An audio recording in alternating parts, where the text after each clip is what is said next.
These fires sent 10 East Texas churches up in flames, and it was not the calculated work of an experienced arsonist, but it was the result of 2 young East Texans who grew up in the church. How did you choose which churches to burn and which to skip? Really, it was just if we could get in without an alarm going off or they didn't have cameras, then that's the ones we went into. From a Central Texas prison, 26-year-old Daniel McAllister says the fires were not inspired by hate, but by greed and lots of drugs. All of it was drug-induced. We were robbing them, taking what we could out, and then, guess just to hide evidence, decided to burn them down. McAllister is confident that drugs fueled the decision to start the fires. I was on pills, smoked weed,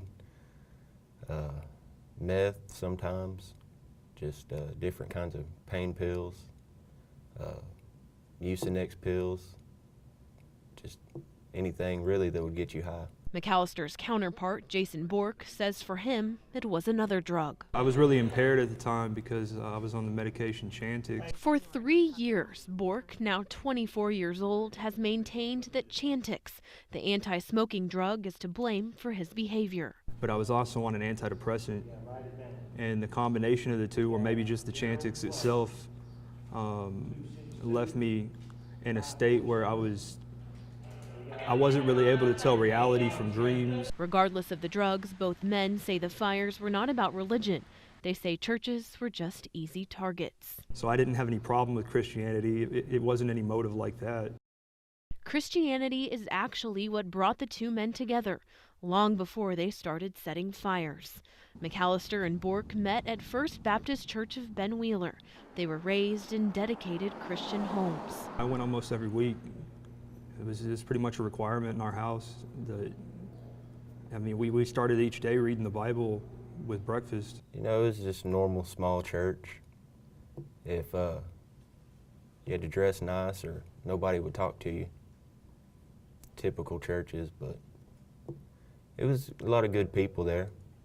Just went to work every day and got there on Sundays.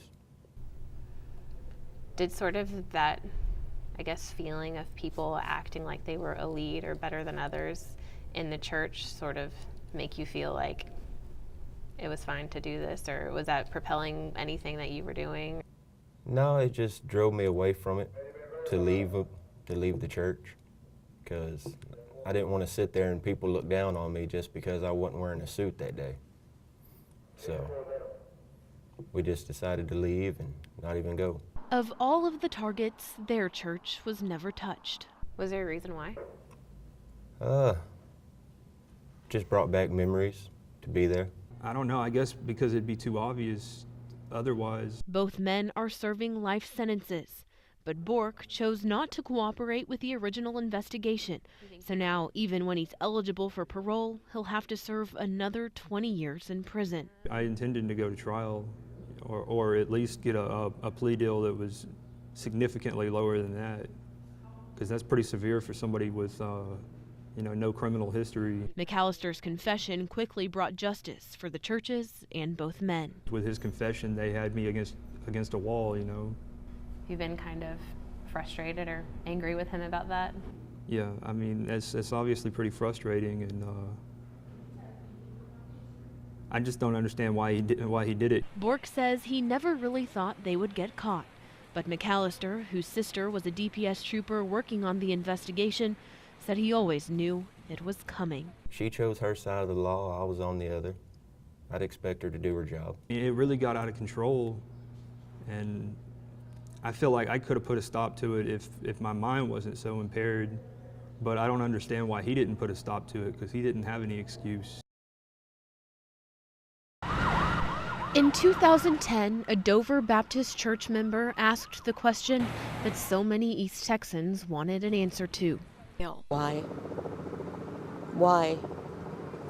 This is the Lord's house. And it's such a shame that somebody can be such an unbeliever. Why and how could someone not just vandalize but destroy these places of worship that so many East Texans held close to their hearts? We now know both men attribute their actions to drugs. For Jason Bork, he says it was the anti-smoking drug Chantix. So it just had me doing a lot of crazy things. For Daniel McAllister, it was anything that could get him high. I was on pills, smoked weed,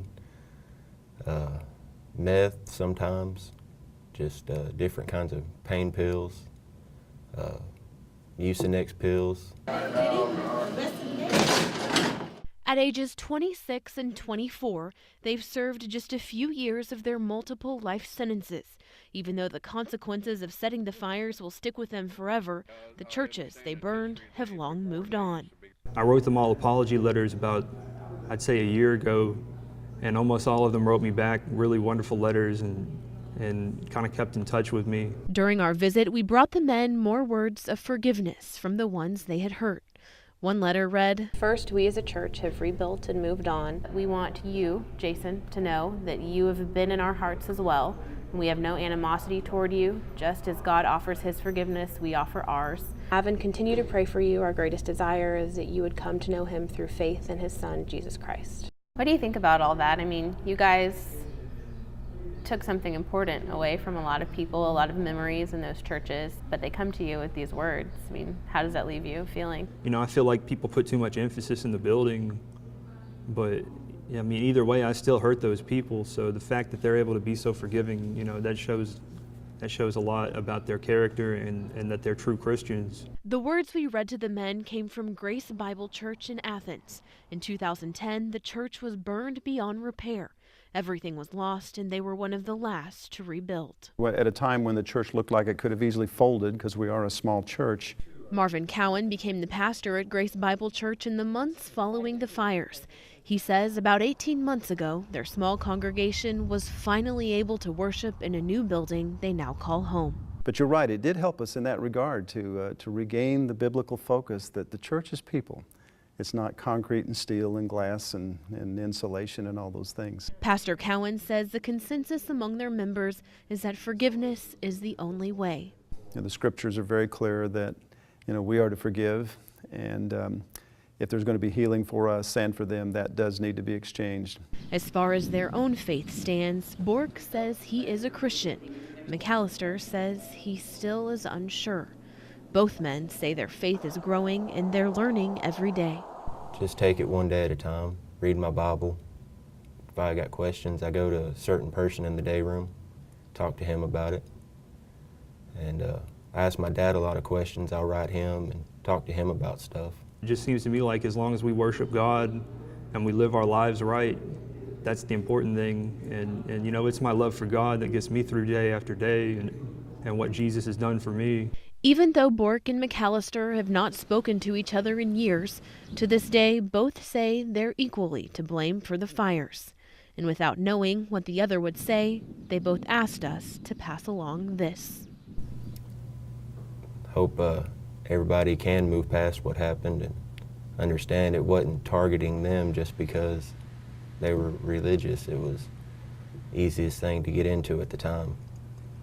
And hope that all of them can come to forgive. I want to ask everybody in the whole East Texas community for forgiveness and tell them I'm sorry.